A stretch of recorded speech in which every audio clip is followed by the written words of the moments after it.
मंजिल हा अमिताभ बच्चन, मौसमी चटर्जी यांच्या प्रमुख भूमिका असलेला आणि बासू चटर्जी यांनी दिग्दर्शित केलेला चित्रपट 28 सप्टेंबर 1979 रोजी प्रदर्शित झाला होता. म्हणजे यंदा त्याला 45 वर्ष पूर्ण होत आहेत.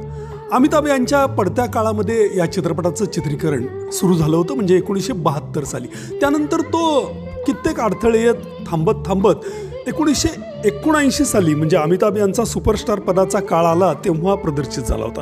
अर्थात अमिताभ यांच्यासाठी म्हणून जे चाहते या चित्रपटाला गेले, म्हणजे काहीतरी दन्नादन्नी, मारामारी वगैरे वगैरे असेल, त्यांची निराशा झाली असणार. कारण हा एक कौटुंबिक प्रेमकथा असा चित्रपट होता आणि अमिताभ यांच्या वाट्याला हाणामारीचं एकही दृश्य या चित्रपटामध्ये नव्हतं. यातलं रिमझिम गिरे सावन हे गाणं प्रचंड गाजलं आणि आजही ते पावसाळ्यामधलं सर्वात आवडतं गाणं ठरलं आहे.